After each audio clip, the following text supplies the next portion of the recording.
Hello everyone, this is Ben Dunn, returning. Sorry I've taken a few days off. I'm in the middle of moving to another city and having to take care of my elderly parents. It's been quite a strain on my time. However, I did have the opportunity to check out Amazon's newest offering, the Batman Cape Crusader TV series that was recently dropped, and it seems to have created quite a bit of controversy. So I'm going to give you my take. Now, I was very familiar with the original Batman the Animated Series that came out in the 90s, and it was at the time a groundbreaking animated series. I mean, it took the concept of what I call a future retro, sort of like a gothic retro type thing, where Gotham City was definitely an Art Deco type of environment, and it was through the designs of Bruce Timm that made the series stand out, and the source material was taken very seriously, and it was a great homage. Not homage. That's not the word I'm looking for. Um, it was a great alliteration of the original Batman material. Now, I mean, they could have gone the route of the 1966 version of Batman, or the filmation previous animated incarnations of Batman, but they chose not to. They chose to go back to the original source material and made Batman a lot more serious and a lot more and treat it like a real character. Now, the problem, and it worked successfully, for quite some time. It spawned quite a bit of. It lasted quite some time, and it has a lot of nostalgic feelings to people who grew up watching it. Now, honestly, I cannot say the same for the Cape Crusader, Batman the Cape Crusader. It felt off. It felt like this was something that didn't need to be done. At first, when it was first announced, I was very excited for the series. It looked like a throwback to the 1940s version of Batman. Now, part of me was kind of cynical. I thought this might be a ploy to try to basically capture the copyright in the trademark, because Detective Comics 27 is going to fall into the public domain fairly soon. And this could be the way for Warner Brothers or DC Comics to maintain the look and the copyright of the series, going on. Now, whether or not people will actually take advantage of that, I don't know. DC and Warner's are probably litigious, and they're ready to pounce on anybody. Now, hasn't stopped people from making Steamboat Willie into other things, and Disney has pretty much kept quiet on it.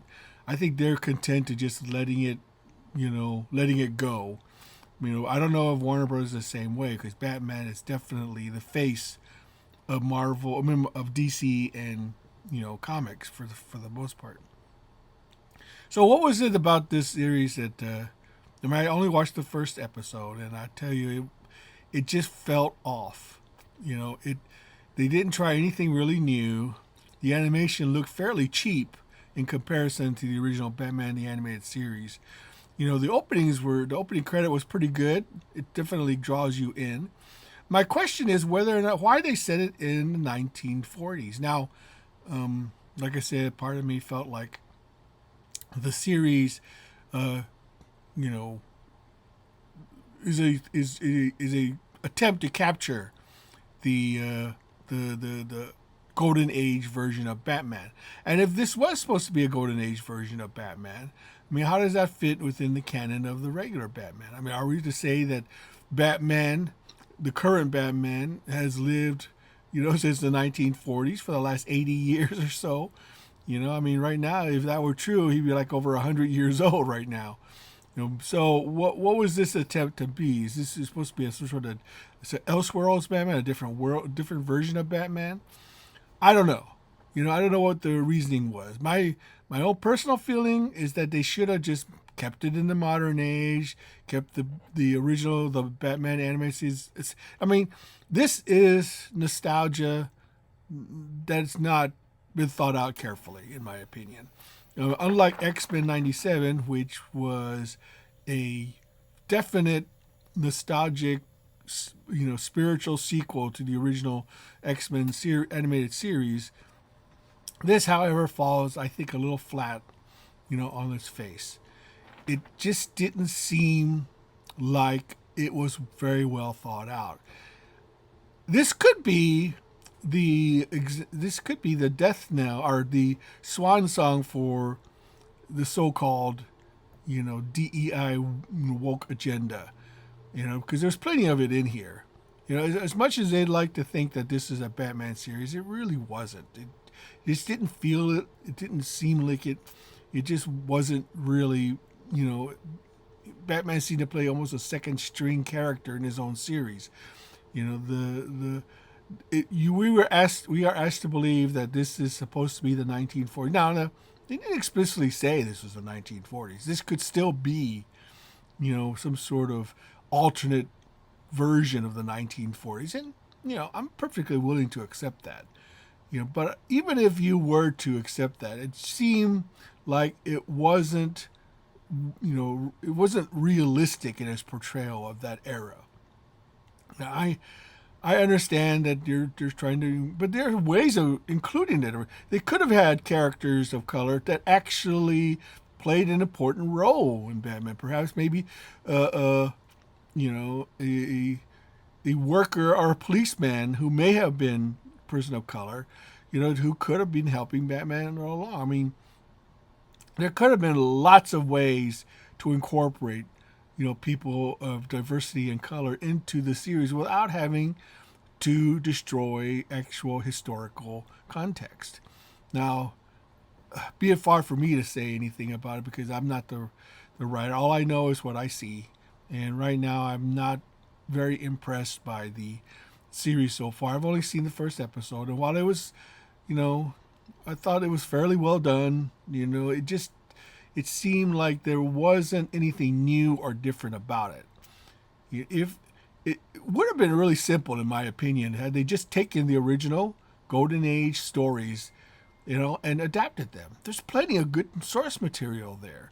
They could have taken the very first episode of Detective Comics 27 and started with that, and they could have really done something well with that. It would have been, the design aesthetic would have been really cool.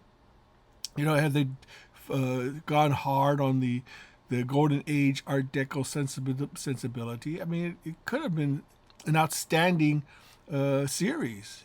But it just seems to me just another animated series. Nothing different, nothing new, nothing fresh. It just seemed like they're trying to use this as nostalgia bait and just try to appeal to people who grew up with the animated series. Will I watch the rest of the series? I don't know. I think I've got better things to do with my time than to watch it. I mean, I've heard that there's a lot of gender bending and race swapping and things like that. And quite frankly, I'm kind of tired of the whole thing. It was predictable. It seems boring. They could have done something really different and new. They could have created new villains, but I don't know what they're trying to accomplish with this. It just doesn't make sense to me. It was trying to appeal to the Batman the Animated Series crowd. I think they're going to be vastly disappointed. If they're trying to win over new viewers, then they could have just went ahead and made Batman current day. It would have worked just as well, to be honest. They could have taken the exact same story, made it current day Batman, and it would have worked just as well, in my opinion. But that's just me, I suppose. I'm just an old fogey. This is how things are nowadays. So, but anyway, you can agree or disagree. I'd like to see what your comments are. And until, here's my shill of the day. I do have a campaign going called Tomorrow Girl Meets Punchline. It's on Indiegogo exclusively, and I hope you'll be a backer. And until next time, this is Ben Dunn signing off.